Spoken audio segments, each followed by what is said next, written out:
S, ನಮಸ್ಕಾರ ಸ್ನೇಹಿತರೆ. ತಮ್ಮೆಲ್ಲರೂ ಕೂಡ ಮತ್ತೊಮ್ಮೆ KR ಟ್ಯುಟೋರಿಯಲ್ಸ್ಗೆ ಪ್ರೀತಿಯ ಸ್ವಾಗತವನ್ನ ಕೋರ್ತಾ, ಮಾರ್ನಿಂಗ್ ಇಂದ ಸುಪ್ರೀಂ ಕೋರ್ಟ್ ತೀರ್ಪು ಇದು ಎಲ್ಲೆಡೆ ಒಂದಿಷ್ಟು ಚರ್ಚೆ ಆಗ್ತಿದೆ.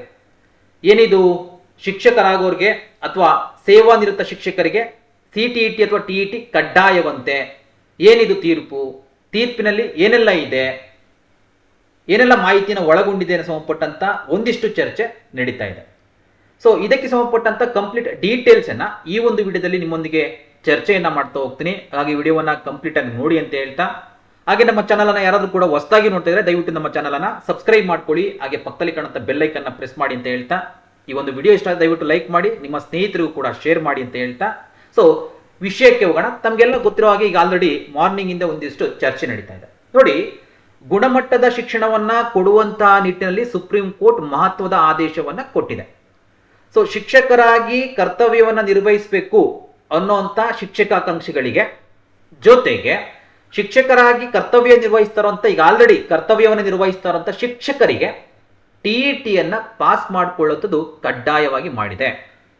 ನಿಮಗೆ ಪ್ರಮೋಷನ್ ಬೇಕು ಅಥವಾ ಸರ್ವಿಸ್ ಅಲ್ಲಿ ಮುಂದುವರಿಬೇಕಂದ್ರೆ ಈ ಒಂದು TET ನೀವು ಕಡ್ಡಾಯವಾಗಿ ಪಾಸ್ ಮಾಡ್ಕೊಬೇಕು ಅನ್ನೋ ಸಂಬಂಧಪಟ್ಟಂತ ತೀರ್ಪನ್ನ ಕೊಟ್ಟಿದೆ. ಸೊ ಆ ತೀರ್ಪಿಗೆ ಸಂಬಂಧಪಟ್ಟಂತ ಏನೆಲ್ಲ ಆ ತೀರ್ಪಿನಲ್ಲಿ ಇದೆ ಅನ್ನೋ ಸಂಬಂಧಪಟ್ಟಂತ ಮಾಹಿತಿನ PDF ಅನ್ನ ಈ ಒಂದು ವಿಡಿಯೋದ ಡಿಸ್ಕ್ರಿಪ್ಷನ್ ಬಾಕ್ಸ್ ಅಲ್ಲಿ ಹಾಕಿರ್ತೀನಿ, ಅಲ್ಲಿ ನೀವು ಗಮನಿಸಬಹುದು. ಸೊ ಅದಕ್ಕಿಂತ ಮುಂಚೆ ಏನೆಲ್ಲ ಆ ತೀರ್ಪಿನಲ್ಲಿ ಇದೆ, ಏನೆಲ್ಲ ಅಂಶಗಳು ಒಳಗೊಂಡಿದೆ ಅನ್ನೋದಾದ್ರೆ, ಮೊದಲಿಗೆ TET ಕಡ್ಡಾಯ. ನಿಮ್ಗೆ ಹೇಳಿದಂತೆ ಈಗ ಆಲ್ರೆಡಿ ಯಾರೆಲ್ಲ ಒಂದಿಷ್ಟು ಶಿಕ್ಷಕಾಕಾಂಕ್ಷಿಗಳಿದ್ದೀರಾ, ನೇಮಕಾತಿಗೆ ಒಂದಿಷ್ಟು ವೇಟ್ ಮಾಡ್ತಾ ಇದ್ದೀರಾ, ಸೊ ನೀವು ಕಂಪಲ್ಸರಿಯಾಗಿ TET ಎಲಿಜಿಬಲ್ ಆಗಬೇಕು. ಇದು ಮೊದಲಿಂದನೂ ಕೂಡ ಈಗ 2016 ನಂತರ ಶಿಕ್ಷಕರಾಗಿ ಯಾರೆಲ್ಲ ಒಂದಿಷ್ಟು ಅಪಾಯಿಂಟ್ ಆಗಿದ್ರೆ ಅವ್ರಿಗೆಲ್ಲ ತಮಗೆ ಗೊತ್ತಿದೆ. ಅಂದ್ರೆ ಕಂಪಲ್ಸರಿಯಾಗಿ TET ಎಲಿಜಿಬಲ್ ಆದ್ರೆ ಮಾತ್ರ ಅಪ್ಲಿಕೇಶನ್ಸ್ ಹಾಕೋದಕ್ಕೆ ಅರ್ಹರಿರ್ತೀರಾ. ಸೊ ಆ ನಿಟ್ಟಿನಲ್ಲಿ ಯಾರೆಲ್ಲ ಹೊಸದಾಗಿ ಅಪಾಯಿಂಟೆಡ್ ಆಗಕ್ಕೆ ಅಂತ ನೀವು ವೇಟ್ ಮಾಡ್ತೀರಾ, ನೀವು ಕಂಪಲ್ಸರಿಯಾಗಿ TET ಎಲಿಜಿಬಲ್ ಆಗಿರ್ತೀರ. ಆದ್ರೆ ಮತ್ತೊಂದು ಪ್ರಮುಖವಾಗಿ ನೋಡುವಂತ ಮಾಹಿತಿ ಏನಂದ್ರೆ, ಸೇವೆಯಲ್ಲಿ ಇರುವಂತ ಶಿಕ್ಷಕರಿಗೆ, ಪ್ರಮುಖವಾಗಿ ಸೇವೆಯಲ್ಲಿರುವಂತ ಶಿಕ್ಷಕರಿಗೆ, ಸೇವೆಯಲ್ಲಿ ಯಾರೆಲ್ಲ ಕರ್ತವ್ಯವನ್ನ ನಿರ್ವಹಿಸ್ತಾ ಇದ್ದೀರಾ, ಸೊ ಅಂತ ಶಿಕ್ಷಕರು ಜೊತೆಗೆ ಪ್ರಮೋಷನ್ ಅನ್ನ ಪಡಿಬೇಕು ಅನ್ನೋದಾದ್ರೆ, ಆ ಶಿಕ್ಷಕರು ಪ್ರಮೋಷನ್ ಅನ್ನ ಪಡಿಬೇಕು ಅನ್ನೋದಾದ್ರೆ TET ಪಾಸ್ ಮಾಡಬೇಕಾಗುತ್ತೆ, TET ಎಲಿಜಿಬಲ್ ಆಗಬೇಕಾಗುತ್ತೆ. TET ಅಥವಾ CTET, ಸೆಂಟ್ರಲ್ TET ಆಗಿರಲಿ ಅಥವಾ KTET, ಕರ್ನಾಟಕ ನಡೆಸುವಂತ TET ಎಲಿಜಿಬಲ್ ಆಗಬೇಕಾಗುತ್ತೆ. ಇದಕ್ಕೆ ಸಂಬಂಧಪಟ್ಟಂತ ಸುಪ್ರೀಂ ಕೋರ್ಟ್ ತೀರ್ಪನ್ನ ಕೊಟ್ಟಿದೆ. ಮತ್ತೊಂದು ಮಹತ್ವದ ಮಾಹಿತಿಗಳಂದ್ರೆ, ಪ್ರಮುಖವಾಗಿ ಸೇವೆಯಲ್ಲಿರುವಂತಹ ಶಿಕ್ಷಕರಿಗೆ ಮತ್ತೊಂದಿಷ್ಟು 2 ಇಂಪಾರ್ಟೆಂಟ್ ಪಾಯಿಂಟ್ಗಳು ಬರ್ತಾ ಹೋಗುತ್ತೆ. ಮೊದಲ ಪಾಯಿಂಟ್ ಏನಂದ್ರೆ, 5 ವರ್ಷಕ್ಕೂ ಅಧಿಕ ಸೇವಾ ಅವಧಿ, ಅಂದ್ರೆ ನಮ್ದಿನ್ನ ರಿಟೈರ್ಮೆಂಟ್ ತುಂಬಾ 5 ವರ್ಷಕ್ಕಿಂತ ಹೆಚ್ಚಿದೆಯಪ್ಪ, ನಮ್ಗಿನ್ನ ಸೇವೆ 5 ವರ್ಷಕ್ಕಿಂತ ಹೆಚ್ಚು ನಾನು ಸಲ್ಲಿಸಬೇಕಾಗಿದೆ ಅನ್ನೋಂಥವ್ರಿಗೆ, ಸೊ ಮುಂದಿನ 2 ವರ್ಷಗಳಲ್ಲಿ ಕಂಪಲ್ಸರಿಯಾಗಿ ನೀವು TET ಎಲಿಜಿಬಲ್ ಆಗಬೇಕು ಅನ್ನೋ ಸಂಬಂಧಪಟ್ಟಂತೆ ಆದೇಶವನ್ನ ಮಾಡಿದೆ.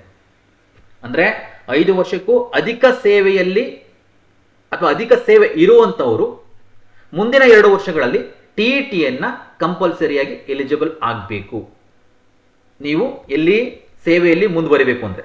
ಜೊತೆಗೆ ತಮಗೆ ಆಲ್ರೆಡಿ ಮೇಲ್ಗಡೆ ಎಕ್ಸ್ಪ್ಲೇನ್ ಮಾಡಿದೆ, ಪ್ರಮೋಷನ್ ಅನ್ನು ಹೊಂದಬೇಕು ಅಂದ್ರೆ, ಓಕೆನಾ, ಪ್ರಮೋಷನ್ ಆಗಬೇಕು ಮತ್ತು ಸೇವೆಯಲ್ಲಿ ಮುಂದುವರಿಬೇಕು ಅನ್ನೋರಿಗೆ 5 ವರ್ಷಕ್ಕಿಂತ ಅಧಿಕವಾಗಿರುವಂತಹ ಸೇವಾವಧಿ ಯಾರಿಗೆಲ್ಲ ಇರುತ್ತೆ ಅವರಿಗೆ ಇಲ್ಲಿ ಗಮನಿಸಬೇಕು. 1-2 ವರ್ಷದಲ್ಲಿ TET ಎಲಿಜಿಬಲ್ ಆದ್ರೆ ಸೇವೆಯಲ್ಲಿ ಮುಂದುವರಿಯುವುದು, ಜೊತೆಗೆ ನೀವು ಒಂದಿಷ್ಟು ಪ್ರಮೋಷನ್ ಪಡ್ಕೊಬಹುದು. ಈ ಒಂದು ಪಾಯಿಂಟ್ ಅನ್ನ ಹೇಳುತ್ತೆ. ಜೊತೆಗೆ ಮತ್ತೊಂದು ಪಾಯಿಂಟ್ ಏನಂದ್ರೆ, ಇಲ್ಲಿ ಪ್ರಮುಖವಾಗಿ ಗಮನಿಸುವಂಥದ್ದು, ಇಲ್ಲಿ 5 ವರ್ಷಕ್ಕಿಂತ ಕಡಿಮೆ ಇರೋದಾದ್ರೆ ಏನು ನೋಡಿ, 5 ವರ್ಷಕ್ಕಿಂತ ಕಡಿಮೆ ಇದೆಯಪ್ಪ, ಅವ್ರು ಏನ್ ಮಾಡ್ಬೋದು ಅನ್ನೋ ಸಂಬಂಧಪಟ್ಟಂಗೆ ಇಲ್ಲೊಂದಿಷ್ಟು ಮಾಹಿತಿ ಕೊಡ್ತಾ ಇದ್ದಾರೆ. ಸೊ ಇಲ್ಲಿ ಪ್ರಮುಖವಾಗಿ ನಾವು ಗಮನಿಸ್ತಾ ಇದ್ದೀವಿ, 5 ವರ್ಷಕ್ಕೂ ಕಡಿಮೆ ಸೇವಾವಧಿ ಇರುವಂತವ್ರು ಯಾರೆಲ್ಲ ನಿವೃತ್ತಿಗೆ ಹತ್ತಿರವಾಗಿರ್ತಾರೆ, ಸೊ ಅವರು TET ಎಲಿಜಿಬಲ್ ಆಗದೇ ಇರಬಹುದು, ಅಂದ್ರೆ ಇಟ್ ಮೀನ್ಸ್ ಗೈರ ಹಾಜರಾಗಬಹುದು. ಸೊ ಅವ್ರಿಗೇನು ಸಮಸ್ಯೆ ಇಲ್ಲ. ಆದ್ರೆ ಅವರು ಸೇವೆಯಲ್ಲಿ ನೋಡಿ, ಇಲ್ಲಿ ಪ್ರಮುಖವಾಗಿ 2 ಪಾಯಿಂಟ್ ಇವ್ರು ಗಮನಿಸಬಹುದು. 5 ವರ್ಷಕ್ಕಿಂತ ಕಡಿಮೆ ಇರುವಂತವರು ಸೇವೆಯಲ್ಲಿ ಮುಂದುವರಿಬಹುದು, ಆದ್ರೆ ಅವರಿಗೆ ಪ್ರಮೋಷನ್ ಸಿಗೋದಿಲ್ಲ.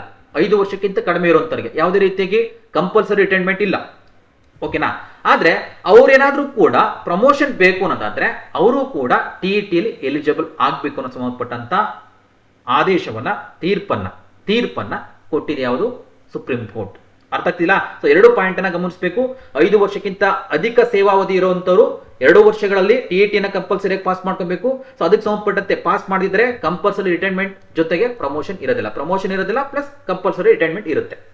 5 ವರ್ಷಕ್ಕಿಂತ ಕಡಿಮೆ ಅಂತ ಇರೋಂಥವ್ರಿಗೆ ಅಲ್ಲಿ ರಿಟೈರ್ಮೆಂಟ್ ಏನು ಇರೋದಿಲ್ಲ, ಕಂಪಲ್ಸರಿ ರಿಟೈರ್ಮೆಂಟ್ ಏನು ಕೊಡೋದಿಲ್ಲ, ಬಟ್ ಅವರಿಗೆ ಪ್ರಮೋಷನ್ ಇರೋದಿಲ್ಲ ಅನ್ನೋ ಸಂಬಂಧಪಟ್ಟಂತ ತೀರ್ಪನ್ನ ಸುಪ್ರೀಂ ಕೋರ್ಟ್ ಹೇಳಿದೆ.